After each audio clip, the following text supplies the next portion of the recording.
Kathrin and I work in the crisis unit of Engel Zimmermann. Welcome back to another video interview about a very interesting case of crisis communications on a European scale. Today it is my pleasure to introduce to you Stijn Pieters. And Stijn is founder and managing partner at PM, Risk Crisis Change, a full-service communication agency specialized in integrated crisis management and part of our European Crisis Communications Network, CCNE. Stijn and I are going to talk about the Brussels terrorist attacks, which had their fifth anniversary this Monday.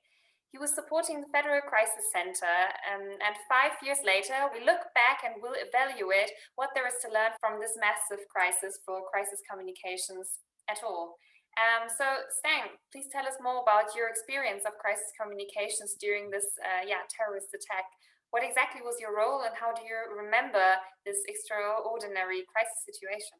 So when we arrived at the Federal Crisis Center, it looked like a war zone where the streets were blocked off, military was everywhere. There was a lot of excitement and stress around in the air, and so we managed to get into the Federal Crisis Center, and we started working.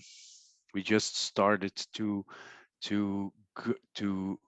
go into the process that we have trained since 2013, using the principles that we have learned and drilled over the years, and forming the team, dedicating roles, responsibilities, connecting to other teams within the Federal Crisis Center, and just doing our job the best way we were prepared to do them.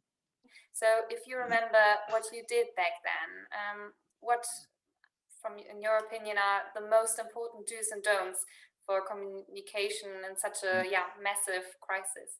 Well, the first thing, and that's something that I have remembered for every time that we are called out for a crisis, is to alert and inform your family.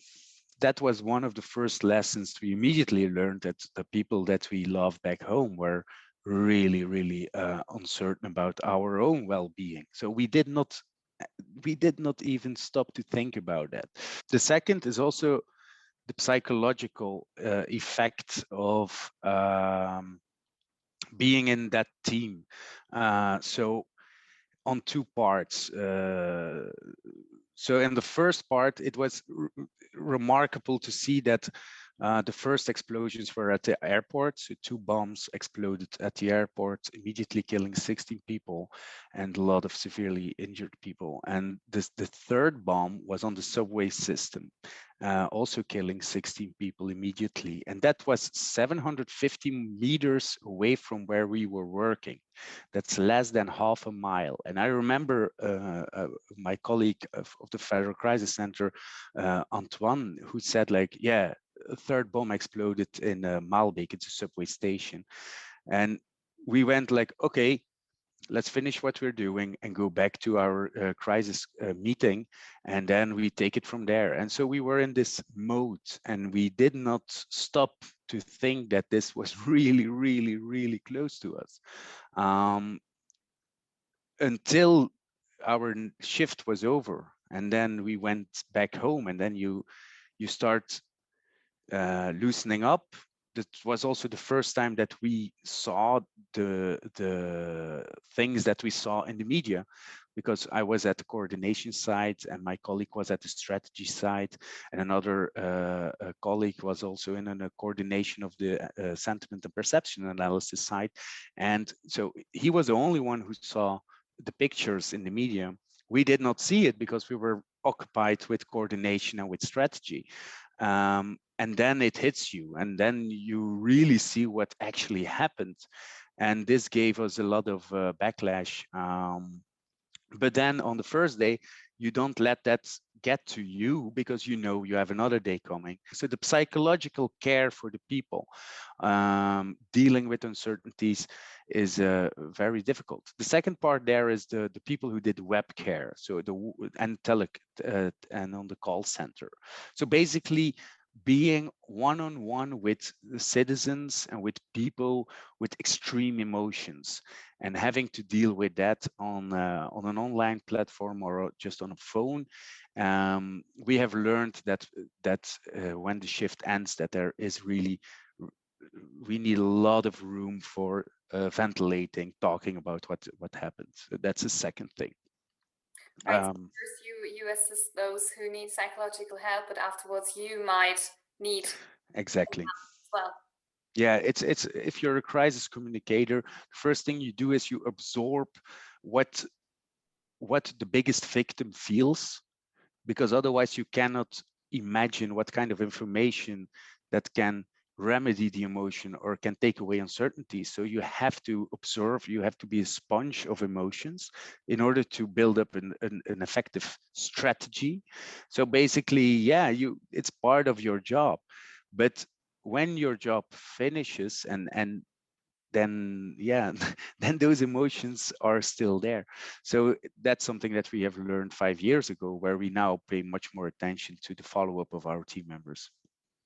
Right, and I mean, if we are just talking about what you can learn from this, what you can learn from the situation, I mean, could you say that this case has changed overall public communications in Belgium? That this crisis has changed this communication?